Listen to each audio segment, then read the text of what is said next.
बर्तमान भारत पाणीपाग विज्ञान विभाग प्रति मास आसंता मासरे एवं आसंता सीजन रे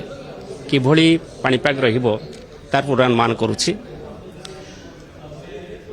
31 मार्च रे जो पूर्वानुमान करा जायछि सेही अनुसार एही मासरे एप्रिल मासरे भल वर्षा हेबार संभावना रहिछि। अर्थात घड़घड़ी जनित वर्षा अधिक हेबार संभावना रहिछि। सामान्यतः जति वर्षा होता है ताठू अधिक वर्षा हेबार रहिछि, जार फल कि अधिकांश जगार जो अंशुघात अनुभूत होता है ताहार मात्रा सामान्य किंबा ताठू कम रहिबो। किंतु उपकूल ओडिशा कथा यदि आपण कहिबे, उपकूल आंध्र प्रदेश कथा यदि कहिबे, एही सब अंचल रे किछि जगार अंशुघात अर्थात ग्रीष्म प्रभाव बा हीट वेव एप्रिल मासरे मध्य हेबार संभावना रहिछि। से भाई जब एप्रिल मे जून सीजन कथा कहे ये जोटा आम ग्रीष्मकालीन ऋतु आम कही था यही समय आपणकर आमर जो ओडिशा रे साधारणतः जी हीट वेव बा ग्रीष्म प्रभाव देखा मिलता है ताठू अधिक हबार संभावना रही। अर्थात यह होची जे एप्रिल मास अपेक्षा मे मासरे एवं जून मासरे मौसम आसवा पूर्व अधिक संख्यार ग्रीष्म प्रभाव हेबार संभावना रही, जहाँ आमर आकलन करा जायछि 31 मार्च रे। यही आकलन को आम पुणी अपडेट करूँ 30 एप्रिल रे कि 1 मे रे। मौसम वायु जनित जो वर्षा होता है जून सेप्टेम्बर 4 मासर वर्षा ताहा एपर्यंत प्रदान करा जाय नहीं। पाखापाखि एप्रिल मासर मध्यभाग बेलू तार पूर्वानुमान प्रदान करा जिवो। आर्टिफिशियल इंटेलिजेंस होउछि गोटे एभली गोटे टूल बा टेक्नोलोजी जहाँकि रिसेंट टाइम रे समग्र विश्व रे यार व्यवहार अधिक अधिक होगा लगी एवं प्रत्येक क्षेत्र में मध्य आर्टिफिशियल इंटेलिजेंस व्यवहार हेबार सुजोग मध्य डेवलप होउछि। जदि आपण पाणीपाग एवं जलवायु कथा कहिबे, यह एभली गोटे विज्ञान जहाँ को आम कही था जे जदि यार आजिर स्थिति जना अच्छी तेबे काली कौन रहिबो ताको आम पूर्वानुमान करि परिबा। अर्थात यह आमर जो वायुमंडल रही समुद्र रही स्थलभाग रही सेमानकर जदि प्रकृत तथ्य ग्रहण करि पारे तेबे यार पूर्वानुमान सहजरे करि पारे मॉडल जरिया रे। एवं आपण जानी खुशी हेबे जे 1901 मसीहा पाखरु समस्त प्रकार तथ्य जहाँ संग्रह कराई सेगुडी को डिजिटाली मध्य आर्काइव कराई कि भारत पाणीपाग विज्ञान रखा जायछि। आर्टिफिशियल इंटेलिजेंस होची एभली गोटे टेक्नोलोजी जो ताकि डाटा ड्रिवेन मॉडल डाटा उपर निर्भरशील होता है। जेहेतु आम पार गुड़ाए डाटा रही यही डाटा को व्यवहार करके अनेक गुड़ाए आर्टिफिशियल इंटेलिजेंस मॉडल डेवलप करा पारिबो, जहां पाणीपाग जलवायु विवरण में पूर्वानुमान को अधिक सठिक करने त्वरान्वित करने सठिक समय उत्पन्न करने सहायक हेबो। यार कार्य ऑलरेडी आरंभ हो जाइछि भारत पाणीपाग विज्ञान विभाग रे। वर्तमान दिन में 3टी artificial intelligence based model ministry of earth science रे यूज करा जाउछि, जहाँकि भारत पाणीपाग विज्ञान विभाग दैनंदिन भितर मध्य देखुछि अन्य फिजिकल मॉडल सहित। किंतु एभली स्थिति आसी ना विश्व में जिते कि आप केवल आर्टिफिशियल इंटेलिजेंस मॉडल को व्यवहार करके फोरकास्ट दे पारिबे। एटा गोटे बर्तमान कम्प्लीमेंटरी वे चलिबो। अर्थात फिजिकल मॉडल जोटा कि आमको कहूलु न्यूमेरिकल वेदर प्रेडिक्शन मॉडल और ता सहित आर्टिफिशियल इंटेलिजेंस मॉडल ये दुईटा को व्यवहार करके आम अधिक अधिक स्थल विशेष पूर्वानुमान प्रदान कर परिबा और सठिक मध्य पूर्वानुमान प्रदान कर परिबा। यार विभिन्न प्रकार प्रयोग रही जेमिति कि प्रथम है कि पूर्वानुमान सठिकता बढ़ाई परिबा। द्वितीय कथा होउछि जे मने करंतु फिजिकल मॉडल आप ब्लॉक स्तर में पूर्वानुमान दौरान बर्तमान में दौछु पंचायत स्तर को मैं आरंभ करूँ गत वर्ष। कि जदि आम ग्रामीण स्तर में पूर्वानुमान देवाक चेष्टा करवा तेबे फिजिकल मॉडल बर्तमान दे परिबो नाही। सेतेबेले आर्टिफिशियल इंटेलिजेंस बेस्ड मॉडल ताको व्यवहार करके छोट छोट जगह पूर्वानुमान देवा पई सहायक हो पारिबो। तृतीय कथा होउछि जेते गुड़ाए सामाजिक अर्थनैतिक क्षेत्र रही मन करंतु आपणकर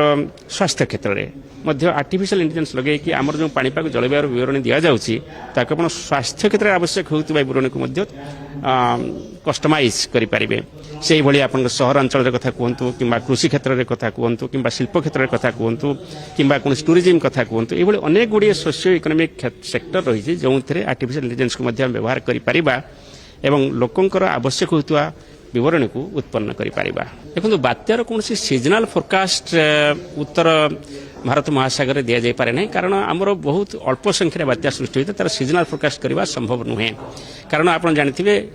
ପ୍ରି ମନସୁନ୍ ସିଜନ୍ ଯେଉଁଟା ବର୍ତ୍ତମାନ ଚାଲିଛି ଏପ୍ରିଲ ମେ ଏବଂ ଜୁନ୍ ମୌସୁମୀ ଆସିବା ପୂର୍ବରୁ ଏହି ସମୟରେ ମାତ୍ର ଗୋଟିଏ କିମ୍ବା ଦୁଇଟି ବାତ୍ୟା ହୋଇଥାଏ ତେଣୁ ଏହାର ଗୋଟିଏ ଦୀର୍ଘାବଧି ପୂର୍ବାନୁମାନ କରିବା ସମ୍ଭବ ହୁଏ ନାହିଁ କିନ୍ତୁ ଏହାର ଯେଉଁ ପାକ୍ଷିକ ଭିତ୍ତିରେ ମାନେ ଆସନ୍ତା 15 ଦିନ ଭିତରେ କୌଣସି ବାତ୍ୟା ସୃଷ୍ଟି ହେବ କି ନାହିଁ ତାହାର ପୂର୍ବାନୁମାନ ଆମେ ପ୍ରତିଦିନ ଗୁରୁବାର ସନ୍ଧ୍ୟା ବେଳକୁ ଜାରି କରାଯାଉଛି ଏବଂ ସେହି ଯେଉଁ ପୂର୍ବାନୁମାନ ଜାରି କରାଯାଇଛି ଆମର ଆସନ୍ତା 2 ସପ୍ତାହ ମଧ୍ୟରେ ଏଭଳି କୌଣସି ବାତ୍ୟା ଉତ୍ପନ୍ନ ହେବାର ସମ୍ଭାବନା ନାହିଁ ଆପଣ ଯେତେ ଛୋଟିଆ ଛୋଟିଆ ପାଣିପାଗର ଅବସ୍ଥା ଦେଖିବେ ଯେମିତିକି ଘଡ଼ଘଡ଼ି ଜନିତ ବର୍ଷା କିମ୍ବା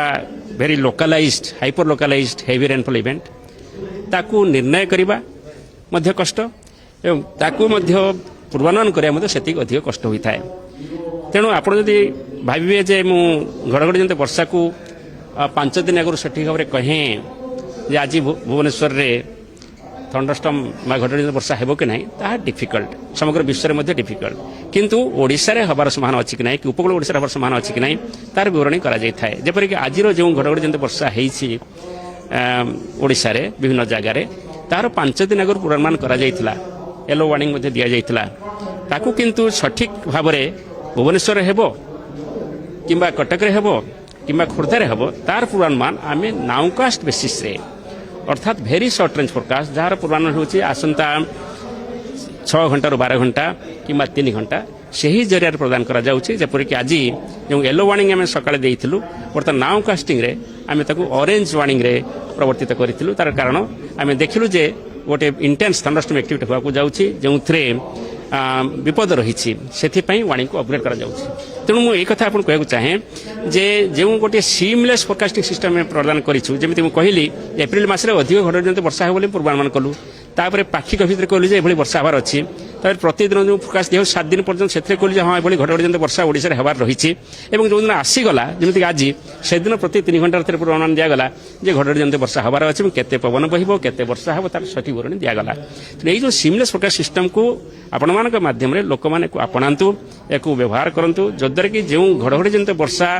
ବା ପବନ ସହିତ ଯେଉଁ କ୍ଷୟକ୍ଷତି ହେଉଛି ତାକୁ ମଧ୍ୟ ଆମେ କମ୍ କରିପାରିବା ଯେମିତି ବାତ୍ୟା ହେତୁ ବା ଅଂଶୁଘାତ ହେତୁ ଯେଉଁ କ୍ଷୟକ୍ଷତି ହେଉଥିଲା ମୃତ୍ୟୁ ହେଉଥିଲା ତାକୁ ଆମେ କମ୍ କରିପାରିଛନ୍ତି ଆଜି ଆପଣ ଯେଉଁଭଳି ଘଡ଼ଘଡ଼ି ଜନିତ ବର୍ଷା ଦେଖିଲେ ତାର କାରଣ ହେଉଛି ଯେ ଗୋଟିଏ ପଶ୍ଚିମ ବିକ୍ଷୋଭ ବା ୱେଷ୍ଟର୍ଣ୍ଣ ଡିଷ୍ଟର୍ବାନ୍ସ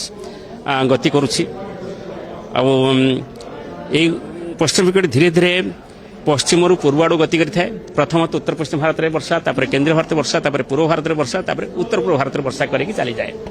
ଏବଂ ଏହାର ଗତି ହେଉଛି ପ୍ରାୟତଃ ଦିନକୁ 500 କିଲୋମିଟର ସେହି ଅନୁସାରେ ପ୍ରଥମେ ବର୍ଷା ଆରମ୍ଭ ହୋଇଥିଲା ଉତ୍ତର ପଶ୍ଚିମ ଭାରତରେ 3 ତାରିଖରେ ତାପରେ ଆପଣଙ୍କର ବର୍ଷା ବର୍ତ୍ତମାନ କେନ୍ଦ୍ରୀୟ ଭାରତ ଏବଂ